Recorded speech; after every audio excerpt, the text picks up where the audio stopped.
Mas uma pergunta que eu sempre gostaria de fazer para você, e pense no conceito mais amplo da questão, tá? Não aplicada a essa ou aquela área, já que a pergunta pode ser também uma pergunta aplicada a determinadas áreas. Esse jovem, bom e belo Arif, o que é ética? Ética. Vamos lá. A ética, a princípio, é a ciência que estuda moral, né? Então, o que que a ética vai fazer? A ética vai criar um sistema de regras para o bom convívio na sociedade. Então, quando esse conjunto de regras ele é posto e ele é aceito pela maioria de um grupo ou por aqueles que são os responsáveis por coordenar um grupo, a gente tem a ética. Ou quando for no espaço macro. Quando é no espaço micro, a gente pode até inclusive chamar isso de código de ética. Que é um conjunto de regras ali para poder ter um bom convívio. Portanto, há que se ter uma convenção para se chegar à ideia de ética. Tem que ser convencionado ali. Ele é convencionado porque ela é construída coletivamente, ela não é construída individualmente. E esse coletivo pode mudar de uma região para outra. Pode. A minha conduta ética ela é individual, mas ela só se enquadra dentro de um código que foi construído coletivamente. Portanto, é correto eu afirmar que a ética aplicada ao contexto do Brasil é diferente da ética aplicada ao contexto de um país da Ásia, por exemplo? Em alguns aspectos, sim. Por exemplo, assim como é convencional, por convenção nós entendemos que não podemos matar. Sim. Isso é ética? É uma conduta ética social e individual ao mesmo tempo? Porque eu não mato pela minha condição de ter o meu código ou a minha postura ética. Mas socialmente também não pode. Sim. E é justamente por eu não matar, essa minha conduta de não matar, adequada a uma regra externa, que ela se torna ética. Não sei se me fiz entender. Não, eu entendi. Se bem Coloca que na o meme Ásia- da Nazaré aí. Se bem que na Ásia também eu acredito que nenhum país seja permitido você matar a seu bel prazer. Então, não seria uma diferença tão grande assim de referência, né? Mas outras coisas sim, como por exemplo, nós temos no mundo ocidental, por exemplo, uma ética muito vinculada à moral cristã. Então, determinadas coisas dentro da nossa ética, aí realmente com regiões mais distantes, em que não tem essa moralidade cristã, essa ética acaba mudando bastante. Mas seria a minha segunda pergunta. A diferença entre ética e moral. A diferença é que assim, a moral ela paira sobre a sociedade acima da ética. Então, o que que a ética faz? Ela faz com que a moral seja aplicável. É aí que a gente entra numa grande questão. Por exemplo, nem tudo que é imoral é necessariamente antiético. Vou dar um exemplo. Trair a esposa. Vamos supor um marido trai a sua esposa, certo? Dentro de uma sociedade em cuja moral é cristã, isso seria imoral e antiético, certo? Correto. Mas vamos supor que a gente considere um outro tipo de situação. Eu trabalho numa empresa. Vamos supor, a gente trabalha aqui, no Instituto Federal do Paraná. Alguém manda uma mensagem no meu celular: você é o professor Arf? Eu sou amigo do professor Welk e eu gostaria de saber o número pessoal do telefone dele. Eu vou e passo. Ah, não, o número é esse aqui. Compartilha o seu contato com ele na rede social. No verdinho. No verdinho. Tá. Eu tive uma conduta antiética, porque não cabe a mim compartilhar o seu número de telefone sem o seu consentimento. Isso é antiético. Mas eu não agredi moral nenhuma. Entendi. É uma tarefa que pode ser fácil, mas que pode ser difícil conciliar ética e moral. Sim, porque elas são muito parecidas, porque ambas são regras, ambas são constituídas coletivamente. Então, para saber diferenciar uma coisa da outra, você tem que entrar muito na dimensão das micro-relações e como que essas micro-relações estão estabelecidas dentro das macro-relações. Por isso que eu utilizei como exemplo a moral cristã. Então, a moral cristã é um grande conjunto de regras, né, em que a ética acaba se apoiando nessa moral para constituir um conjunto de regras. É possível que o sujeito seja amoral? E o que é ser amoral? Bom, é possível, porque se existe a amoralidade, é possível que o sujeito humano possa ser amoral, correto? Sim, é possível. Em que condições? Bom e jovem Arif. Tempo. Posso dar um exemplo religioso? Pode. Qualquer coisa depois você edita. Qualquer coisa eu corto.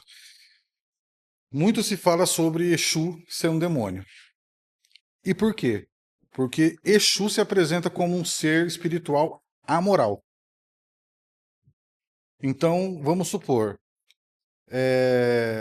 como nós vivemos uma moralidade cristã, então o que a gente acredita? Que eu faço o bem sem olhar a quem.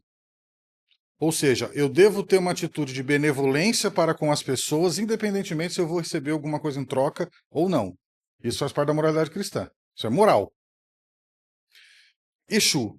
Exu, ele é tanto o espírito das pessoas que morreram, que são classificados como entidades Exus, quanto o orixá Exu, ele se apresenta como amoral. Ou seja, você vai trabalhar com um ser que ele vai te tratar de acordo com o que você trata ele.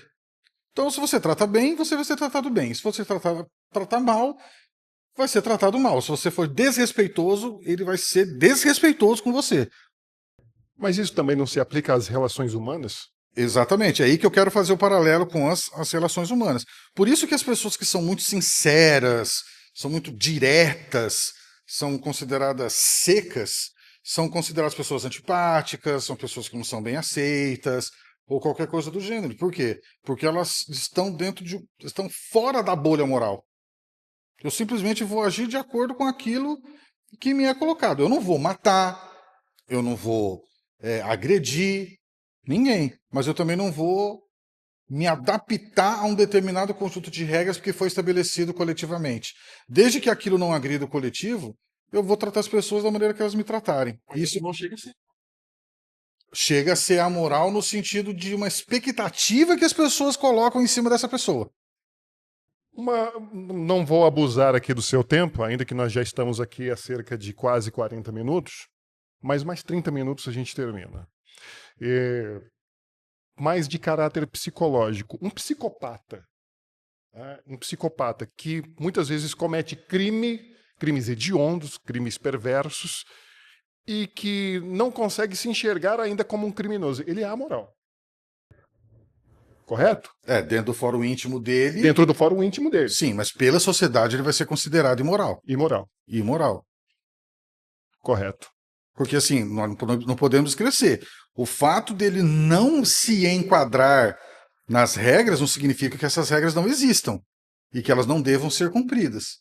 Então, apesar dele ser um psicopata, ou seja, ele tem uma patologia que afeta, né, o psicológico dele, nós não podemos esquecer que as regras continuam lá. Né? Eu não me identifico e tal, mas ele vai ser tratado como um criminoso da mesma maneira. Vamos fazer um estudo de casos? Pode ser. Eu vou fazer um estudo de caso aqui com você e você coloca a sua opinião, a sua posição, o seu conhecimento e faça a sua explanação. Certo. Tá bom? Dá um tchau pra câmera lá. Ali, a sua câmera é aquela ali. Essa daqui? Isso. Aí, professor Arif, super simpático. Muito. Nós temos, então, uma comunidade indígena e essa comunidade indígena antecede as regras. Certo. Antecede o Código Penal. As regras do homem branco. Do homem branco, da civilização, que nós conhecemos como hoje pautada por códigos. Sim. Códigos penais, Código Civil, Código Criminal. Mas essa comunidade indígena, ela tem alguns ritos que ela considera necessário, até como uma forma de respeito à sua própria existência. que, mais uma vez digo, antecede a todas essas convenções que a gente pode classificar como código de ética. E essa tribo indígena, essa comunidade indígena, pratica o infanticídio. Sim. Ela vai lá e sacrifica crianças que, por entendimento da comunidade indígena, não se aplicam ou à convivência, né, ou crianças que nascem com problemas físicos ou mentais. Essa criança ela é sacrificada pelo conhecimento indígena, seguindo e respeitando os ritos indígenas. Não é uma condição de amoralidade aí. Ou é, ou não. Seria se a gente colocar em comparação com a sociedade do homem branco. Mas dentro do contexto agora, dentro do contexto e religioso dele, se a gente, se a gente faz um recorte do indígena dentro da sua comunidade, está dentro das normas. Na verdade, ele até tem que fazer isso, que está dentro do código de conduta. Uma criança indígena que ela nasce com alguma limitação física, ela deve, na verdade, ela nem é sacrificada, né? Ela é devolvida para a natureza na visão do indígena. Por quê? Porque na visão do indígena, dependendo da tribo, né? Da tribo não, né? Da aldeia, da etnia, ela deve crescer como uma árvore, ou seja, independentemente de cultivo. Então, uma criança que tem uma deficiência física, ela precisa sempre que alguém esteja fazendo alguma coisa por ela. Então, ela deve ser devolvida para a natureza. Geralmente, a criança é enterrada viva. Geralmente é esse o procedimento, né? Então, o que acontece? Dentro daquela comunidade indígena, tá tudo certo. Não existe nenhuma limitação moral ou ética, porque aquilo faz parte daquela realidade. E ela não está condicionada a código criminal, civil, porque isso veio muito depois. É muito anterior e é muito próprio daquela própria cultura. No entanto, quando a gente coloca em paralelo com a sociedade ocidentalizada, embranquecida, europeizada, colonialista e tudo mais, aí a gente tem um problema. Por quê? Porque essa visão de todas essas características que eu falei, cristã, europeia, branca, eurocentrada e tudo mais, não vai aceitar esse tipo de procedimento. E aí vai haver o conflito cultural, justamente por causa dessa moralidade cristã. Arif, muito obrigado. Meu cartão de memória está terminando. Vamos ter que encerrar essa entrevista. Valeu, então. Vamos falar mais e melhor? Qual vai ser a nossa próxima pauta?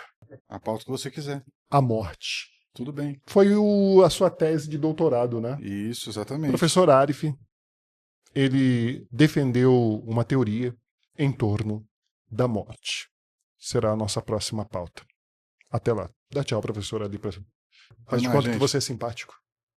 Isso, garoto. Tchau. Filho.